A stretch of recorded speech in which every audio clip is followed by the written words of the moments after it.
Lava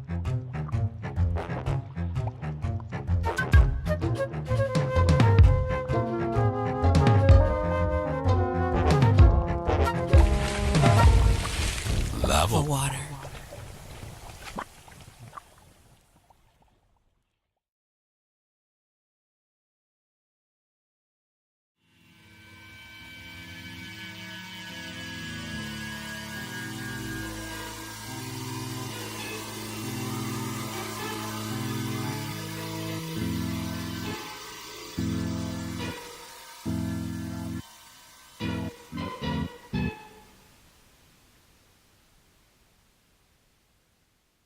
She startled to the sound of the storefront doors that led into the lobby. The doors were old and noisy, and the young man who rushed in made no effort to quiet them. Hugged to his chest, a paper bag. On his face, a look of frazzled pride. Millicent registered the boy with muddled detachment as the vapor remnants of the dream slowly slid away. The smell of burnt wood stuck in her nose, disappearing with every inhale. She didn't remember falling asleep. There was no styrofoam cup with water. The table was smooth and unblemished. The fish were alone in the tank. She turned on her phone. The screen lit up to Netflix. She checked the call log.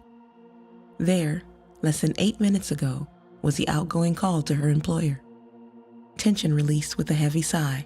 The time to process ended when the director emerged from his office hiding space. His color improved. The sweat dried from his forehead, but the spot under his tie remained, and actually grew larger. He carried a paper bag with braided handles. He spoke before handing it to her. Miss Iva, I want to apologize again for the mix-up and the delay. I would like to be able to tell you exactly what went wrong, but truthfully, I'm not sure. I can assure you that we will be examining our processes to make sure this doesn't happen again. In the meantime, Miss Ifa, I would— It's Aoife! She corrected him. The words came out more sharply than she intended. The man jumped. Oh God, please don't start sweating again. She offered her biggest sweet smile, but fought to maintain it. She had been here long enough. Well, these things happen. The director insisted that she look through their silver collection of urns. Silver. A laugh directly in his face would have been rude.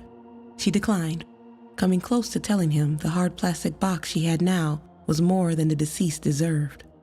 He took her at her word, but the look on his face expected a lawsuit. Your lucky day, sir, she thought as she left. After this experience, she wasn't sure she wouldn't pull over on the way home and throw the ashes in a dumpster.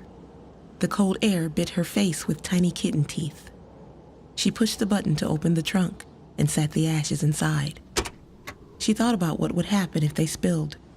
The idea of having to vacuum up ash conjured nightmare images.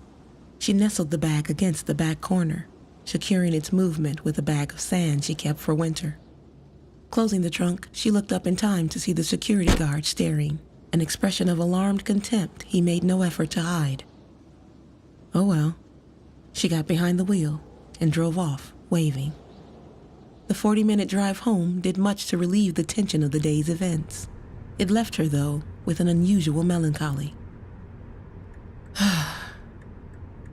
Concluding weariness, Millicent abandoned her plans for junk food shopping. At least, for now. Her apartment still smelled of the coffee she had that morning. The familiar comfort of her space settled her as she changed into a pair of joggers and an oversized t-shirt. She opened the fridge, not sure of what she wanted, but wanting something nonetheless. The answer to her desire appeared almost immediately. She reached for the beer. It was the last of a six-pack Dewan left when he broke up with her. She had been drinking them over the past 3 weeks. Putting on the sweater she left near the door, she walked onto the small balcony. She had chosen this building in the complex because it backed a small wooded area and provided a bit of privacy. Her building mate occupied the apartment in front, giving her peace. The other 2 apartments had been empty for a year. An infrequently used road below would be even quieter on the weekday afternoon. She cracked open the beer, held it up in a toast. The last of Dewan and the last dealings with Alira Ifa. The last one. To finality, she whispered to the universe. She drank half in 3 swallows. The burp that followed was epic. She had drank the first beer of the 6-pack on the night Dewan left. She cried while she drank it and had not cried again since. The next day, the sun setting in the early evening, she received a call that never once was a consideration. The caller asked if she was any relation to Alira Ifa, mispronouncing it as everyone does. Stunned, the desire to lie almost won out. She didn't. 30 minutes later, she was parking at the expansive St. Sebastian Hospital. Getting direction from the front desk, she loaded onto the crowded elevator and pressed the 7th floor. Lucky number 7 lost luster. Was that a joke of the building planners? Putting the hospice ward on the lucky number? She could feel the empathy of the elevator crowd as she stepped off. The eerie quiet of the floor nearly made her turn and leave. Soft sobbing and muffled wails of anguish reached her from further down the hall. The weight of this place quickly became a burden that outweighed the feeling between her and the woman she had not seen nor heard in years. The nurse at the front desk modeled her look after Nurse Barbie. In place of the plastic smile, visitors were greeted to a surgically enhanced frowny face. Millicent began to question the level of true patient concern when it allows such a sight to greet the hospice ward. She approached, already hoping her interaction to be brief. No greeting, unless one counted the expectant look. I received a call. I was told to ask for Dr. Guitry. The nurse's weariness continued as she picked up the phone receiver. Her face never changed as she dialed the numbers, waited, pressed another, then returned the receiver to the cradle. She looked back at Millicent. A moment. Nurse Barbie was correct. Before Millicent could sit. Miss Ifa? It's Ifa. Dr. Guitry was no doubt a popular man around the facility. Tall, seemingly fit. Light caramel skin combined with dark eyes and hair the color of wet sand. His ethnicity was ambiguous enough for universal appeal. He spoke with no hint of an accent. Since I have to be here, at least he's fun to look at, she thought as he held out a hand that she shook out of habit. She made a mental note to not touch her face until she could wash it. Do you mind if we step into the lounge here? He was directing to a door to the right of the nurse's station. It was a small windowless conference room. The large oval table took up too much space. The last gathering here must have been slogan brainstorming. Various statements containing every cliché known in relation to health was tested. Written later, in different handwriting, was her favorite. St. Sebastian, where death isn't an option and money isn't a concern. The doctor motioned for her to have a seat as he took a chair of his own. Thankfully, with her back to the board. First, my condolences. Alira passed this morning around 6 a.m. She said nothing. Silent. She had no words to offer in exchange for the information he'd given. The words were there. Even the ever-popular thank you would fill the space. But the mute button was pressed. Ms. Ifa, you did hear what I said. The look of alarm eclipsed his handsome face. Yes. Alira is your mother, correct? The flash of terror crossed his eyes. Most days, Raoul Guitry enjoyed his career choice. Others, like the past several weeks, he wished he'd stuck to modeling. At least posing for a camera, he would not have given the wrong meds to 4 different patients, misplaced multiple files, and got caught helping himself to Valium from the pharmacy. The person who caught him offered to keep quiet in exchange for a bottle of Adderall. He gladly made the deal, though leery of the trustworthiness of an Adderall addict. Giving this information to the wrong person would be the final nail in the coffin of his career. She is. The relief could not be contained by his face. He exhaled softly. "Ah, well, good. I mean, your number was in our file to call at the time of her passing. There are some forms you need to sign." She had no other visitors. It was a statement, as she knew the answer. Still, she wanted to hear it. No, not one. He gave his most sincere, somber voice. She appreciated the effort and nearly told him to keep it for others more worthy. "You said there were things to sign?" He nodded, presenting a clipboard.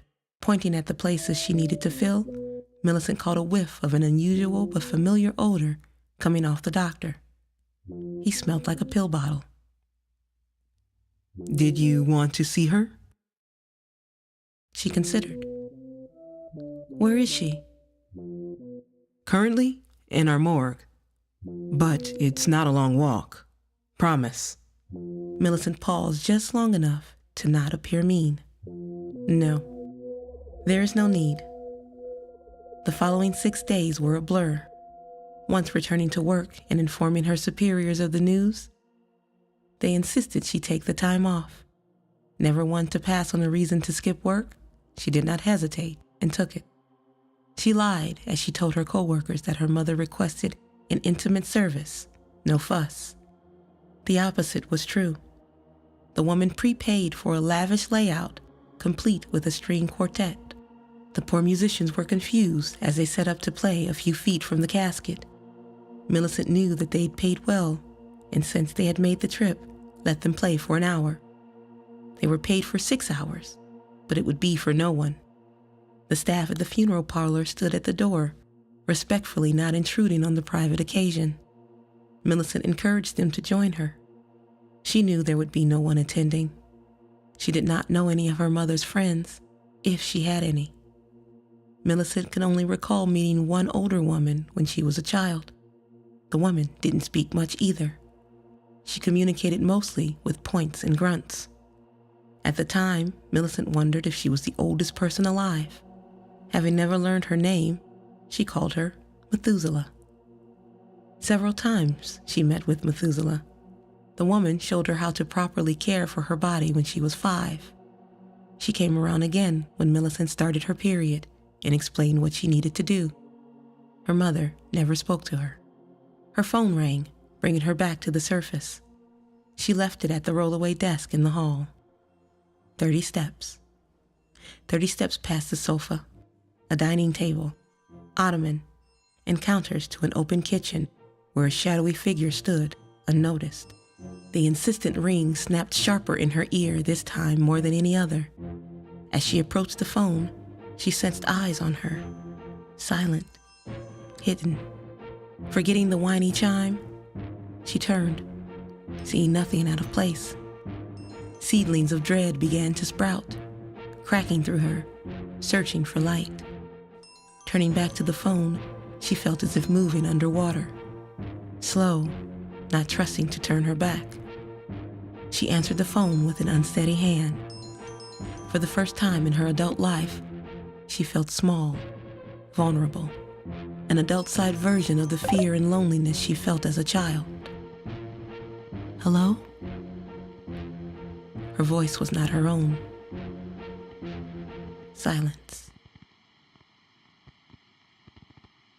"Here you are, dear. I thought you'd like some water while you waited."